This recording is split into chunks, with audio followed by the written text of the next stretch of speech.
Fuck you, Spencer. It's late. I'm high. Watching singing auditions for The Voice on YouTube. Crying. Like loudly enough to wake the dog. Hear me out. You watch someone get on that stage, walk through that fear, share their talent with the world. The little younger sibling that's emotional gets me every time, and every once in a while someone so fucking good gets up there that you forget about everything. You forget about COVID, crypto, Putin, Steven Seagal, regular seagulls, oat milk, extended warranties, seasonal depression. You forget about anything and just connect with this very real, deep frequency. Even the celebrity judges, who are usually rehearsed in their responses and distracted by their fame and Botox appointments, connect to that frequency. You see their faces change, only slightly, of course, because of the Botox. Suddenly they are genuinely transfixed, engaged, emotional. Because at the end of the day, they're just kids who love music too. Honestly, it's pretty special to watch people pursue their passions. So yeah, I'm high, crying, watching people sing songs I don't know on the YouTubes. It's 4:33 a.m. When I wake up, I fight through a post-edible grogginess, realize that I've emailed those singing auditions to half the people I know, write a note on the last piece of toilet paper that says, "We're out of toilet paper." Prepare for work. I work 8 out of the next 9 days, some shifts during the day, some through the night. But just like that chubby Norwegian folk singer that I was crying to last night, I too have ambitions. I have a podcast I'm trying to get off the ground, an obscure art show to curate, a grandmother to live up to, a mother to disappoint, a puppy to parent, sex to have, exercise to procrastinate, a girlfriend to buy flowers for, bills to pay, this piece to write. It's 10 a.m. and somewhere deep down, I'm already overwhelmed.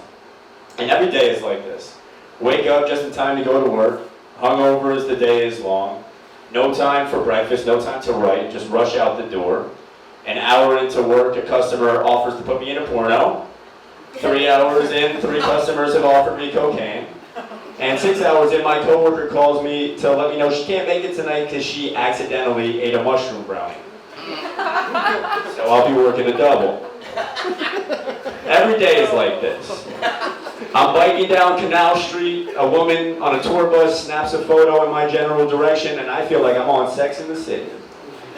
A homeless man yells Chinese obscenities at me with poop in his pants, and I feel like I'm on Cops. I take a 15-minute cab ride with a driver who does not play any music at all, just drives in silence. Aliens do exist, and this one has a 4.7 rating. There's a missed call from my father, who I haven't seen in a year. And any chance I get to finally sit down and write this piece, I have to fuck off somewhere for something.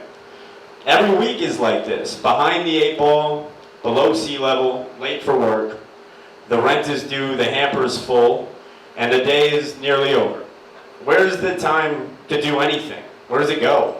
All of a sudden, I'm at my buddy's bachelor party in Pennsylvania, in a hot tub, tripping on acid, with this sword I found. Next thing I know, I'm on the roof, which is paper thin, catching up with an old friend who tells me that he moved to Austin. Hey, there he is, on Austin. That's pretty fucking funny. That he left for Austin when he realized he wasn't making time for his passions in New York City anymore. Now he's producing movies, and that's a beautiful thing. And it's rare to see artists who catch themselves and make the necessary changes to stay on their path. I returned to New York City broke, brain dead, and determined to finish this fucking piece, but I have entirely forgotten that I was invited to second row seats at the Nets game. So instead, I'm in the fanciest dining area of the Barclays Center, drunk and dangerous. I make a comment loudly that the vaccine is the only 2 shots Kyrie Irving has never taken. Someone else follows that up with a flat earther joke, just in time for our server to come and inform us that Kyrie's entire family is sitting 5 feet away from us. That actually happened. We have fun. And life is like this, always busy, grinding, overwhelming, fun, passionate, scary, frustrating. I'm bartending, bike messaging, snuggling, picking up dog shit, recording a podcast, going to marketing meetings, chasing down artists for this show. Fuckers. Canceling another lunch with my mother, finally having dinner with a friend who's going through hell right now, picking up more dog shit, buying a new suit for a wedding, writing this piece when I can. There's a bird, there's a plane, there's a negative balance on my checking account. That's life though, that's the life I've chosen. Mike Tedesco, the brilliant musician who just sung that awesome song, I love that fucking song, Mike, about the struggles of pursuing art. And him and I met at this place called Cafe Vivaldi. It was an open mic in a hole-in-the-wall cafe in Bleecker. And it had the greatest, most supportive open mic I've ever attended. And it saved me, it inspired me when I had given up on there being a community of artists out here in New York who were just creating to create, not for validation or money or TikTok followers, just artists being artists. And Mike and I have stayed in touch and supported each other. He's played past shows with me. And that song really blew me away when I heard it and reinvigorated me for my excitement for the show. So thank you, Mike, for the song and for being another human being who's willing to be here chasing the creativity and the passion and carrying the torch for artists. It's rare and I appreciate it. But I do respectfully disagree with your song. As you should. Thank you. This life is tough. The lack of time to focus on what you love can be infuriating. The customers at work can make you question the value of humanity. The lack of support can be debilitating. But this is the life that we've chosen. And personally, I fucking love it. We live in the greatest city, or one of the greatest cities in the world, doing exactly what we want to be doing, performing music, painting, writing, doing comedy, reading really long poems. We're winning. All of us are. Would it be nice to not have to do anything but make art and get paid for it? Yeah, sure. Yep. Fuck yeah, it would be nice. But we have no control over that. All we can do is the work, and clearly we love the work, otherwise we wouldn't be putting up with all this shit, which is ironically exactly how I feel about my dog. So, I hear you, Mike, I truly do. The guy who moved to Austin, as great as that was, all he could talk about was his failures, the projects that didn't work and hadn't happened. And I said to him on that poorly built Airbnb roof holding a BB gun tripping on acid, what I'll say to any of you here who find it hard to find the joy in their artistic endeavors when the debris of life gets in the way. Fuck where you isn't, love where you is. Love all the hard work and the tough decisions and moving to new cities and pursuing your dreams. Love that you won't let anyone tell you what you want to do in this world. Love that you are strong enough to endure all the bullshit and the fear and the vulnerability in the name of what you love. Love that you know what you love, because most people don't.